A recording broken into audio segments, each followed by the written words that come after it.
Hi నమస్తే అందరికీ నా వీడియో చూస్తున్నందుకు చాలా థ్యాంక్స్. ఈ రోజున ప్రయాణం వచ్చేసి ఆల్రెడీ చూసే ఉంటారు కదా తమ్నేల్, బాపట్ల బీచ్కి అయితే వెళ్తున్నాను. ఈ సమ్మర్లో చాలామంది చాలా రకాల టూర్స్ అయితే ప్లాన్ చేసుకుంటారు. నేనైతే బాపట్ల బీచ్ అయితే ప్లాన్ చేసుకున్నాను. ఈ బాపట్ల బీచ్ అనేది ఆంధ్రప్రదేశ్లో ఉంది. మన హైదరాబాద్ నుంచి బాపట్ల బీచ్కి అయితే ఎలా వెళ్ళాలో ఫుల్ ఇన్ఫర్మేషన్ మొత్తం చెప్తాను ఈ వీడియోలో.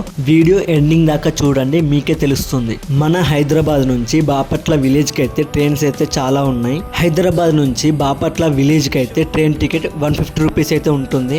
422 కిలోమీటర్స్ అయితే ఉంటుంది. జర్నీ టైం 6 అవర్స్ అయితే పడుతుంది. మనమైతే బాపట్లకు రీచ్ అయ్యాక బయట అయితే చాలా ఆటోలు ఉంటాయి బీచ్ దగ్గరికి వెళ్ళనీకి. ఇదైతే బాపట్ల విలేజ్.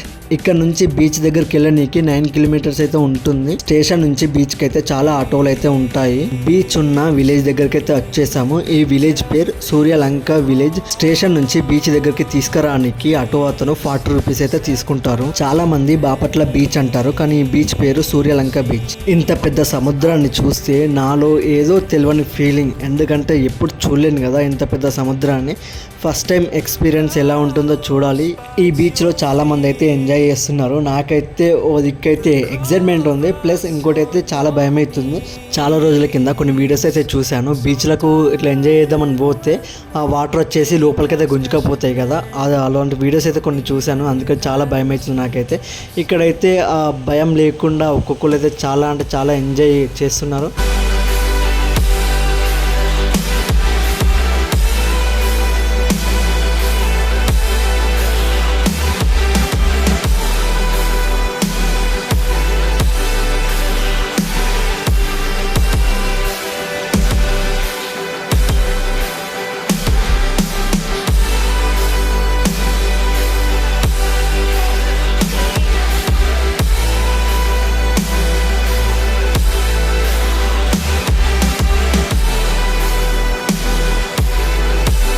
ఇక్కడ చూసారా, చిన్న పాప ఈత ఓడదామని ఆతృతతో ఉంటే ఆ వాటర్ అయితే వెనకకి గుంజుకొస్తున్నాయి. ఇక్కడైతే చాలామంది చాలా ఎంజాయ్మెంట్ చేస్తున్నారు. నాతో వచ్చిన ఫ్రెండ్స్ అయితే అరే లోపలికి పోయి ఎంజాయ్ చేద్దాం రా వాటర్ లోపలికి పోయి అంటే ఇక్కడ ఫోటో తీయడానికే సరిపోయారు మా ఫ్రెండ్స్ అయితే. ఈ బీచ్లో గుర్రాలు ఉన్నాయి, అలాగే ఒంటెలు కూడా ఉన్నాయి. వీటి మీద ఎక్కి తిప్పితే ఒక్కొక్కళ్ళకు 150-200 అని చెప్తున్నారు వాళ్ళైతే.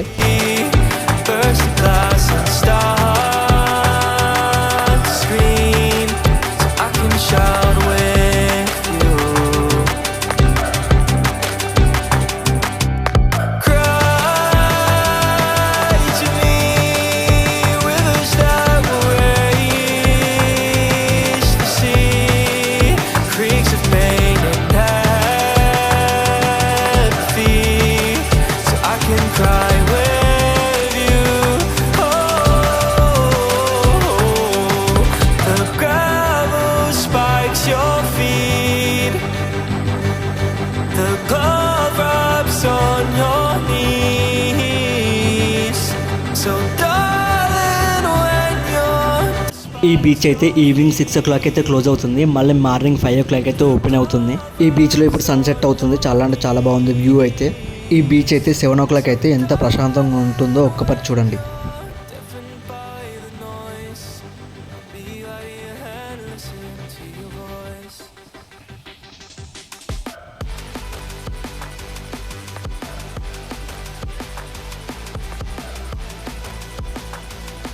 ఇప్పుడైతే ఎర్లీ మార్నింగ్ 6 అయితే అవుతుంది. ఈ బీచ్ లోపలికి వచ్చి చూస్తే ఇక్కడ ఏదో డిజైన్ చేసేసారు మట్టితోటి. ఇక్కడైతే కొందరైతే పడవలు అయితే లోపలికైతే తీసుకోవడానికి ట్రై చేస్తున్నారు. అంటే చేపలు వేట చేస్తారు కదా, దానికైతే ట్రై చేస్తున్నారు. ఇంత పెద్ద సముద్రంలో వేట అంటే మామూలు విషయం కాదు. మేమైతే ఇక్కడ నైట్ మొత్తం స్టే చేసింది సన్ రైజ్ చూడడానికి. సన్ రైజ్ ఎప్పుడు వస్తుందో, సూర్యుడు ఎప్పుడు వస్తాడో అని వెయిట్ చేయాలి మేమైతే. ఇక్కడైతే వీళ్ళు లోపలికి వెళ్తున్నారు. వాళ్ళకి అసలు భయం అవ్వట్లేదో లేకపోతే ఏందో తెలియదు, కానీ పడవ ఉంది చిన్నగా. వాళ్ళు ఎట్లా అలలేస్తే మొత్తం పడవ అయితే లేస్తుంది. వాళ్ళ ధైర్యానికి హ్యాట్స్ ఆఫ్ నిజంగా. మావాడైతే ఏవేవో కథలైతే పడుతున్నాడు, ఫొటోస్ తీసుకుంటా, ఆ ఫోను నీళ్ళ ముంచుకుంటా కథలైతే పడుతున్నాడు. నా ముఖాన్ని చూసారు ఎంత నిద్ర మబ్బులకి వచ్చాను. ప్రొద్దున సూర్యుని గురించి వచ్చాను. బ్రష్ వేయకుండా, ముఖం కడగకుండా ఆ సూర్యుడు ఏ సూర్యుడు ఎక్కడున్నావయ్యా తొందరరా అని వెయిట్ చేస్తున్నాను. వీటిని మీరు ఏమంటారో తెలియదు కానీ మేమైతే ఎండ్రికాయలు అంటాము. ఇవైతే చిన్న చిన్న ఉన్నాయి, చాలా ఉన్నాయి. పెద్దది మాత్రం ఒక్కటి కూడా కనబడలేదు. ఇక్కడ చాలా పొక్కలు అయితే ఉన్నాయి లోపల. అక్కడ పొక్కలు లోపలైతే ఉండొచ్చు పెద్దవి. ఇంకా చిన్న అయితే లోపలికి పోతున్నాయి, అంత మొత్తం పోతులు. జస్ట్ బాడీ అయితే లోపలికి పోతుంది. అసలు ఇది ఫ్రంటా బ్యాకా తెలియట్లేదు. ఎటు బ్యాక్ ఎటు ఫ్రంట్ కూడా తెలియట్లేదు నాకు. ఎటుందో కన్నెట్టున్నాయి కూడా నాకు తెలియట్లేదు. ఇవైతే చిన్న చిన్న భలే ఉన్నాయి ఇవైతే. టోటల్గా నేను ఎదురు చూస్తున్న సూర్యుడు అయితే వచ్చాడు. నాతో పాటు మీరు కూడా ఈ వ్యూ ఎంజాయ్ చేయండి. ఓకే,